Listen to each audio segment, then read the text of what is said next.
May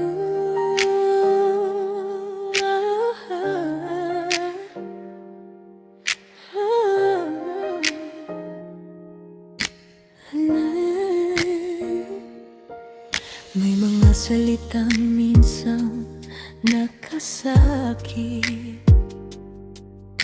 may di pagkaunawang sumisilip. Ngunit pag-ibig ang lagi pipiliin. Landas ni Jehovah ang ating susundin.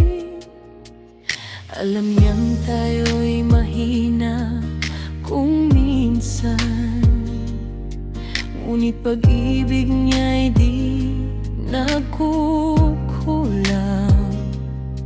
Kapag nagsisi ng taos sa puso, malaya niyang tayo'y pinatatawad.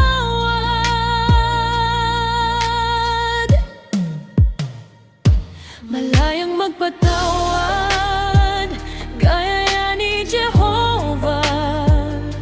Pag-ibig at awa ang laging dala. Lahat ng sugat ay kayang maghilom kapag pag-ibig ang ating tugon. Magkaisa tayo sa kapayapaan, may mabubuting salita at damayan. Susundan natin ang kaniyang halimbawa. Pag-ibig niya'y ating isa sa buhay.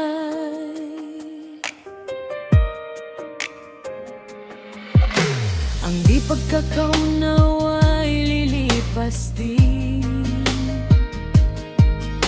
kung may pagtitiis at pusong butihin.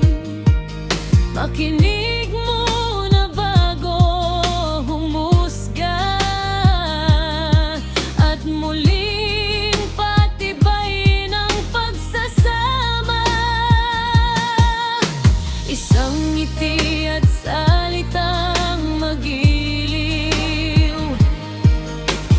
kayang magbigay ng bagong aliw.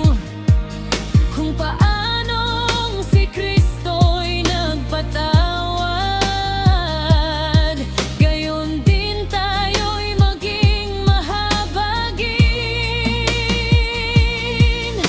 Hindi na inaalala ni Jehovah ang ating kasalanang pinagsisisihan.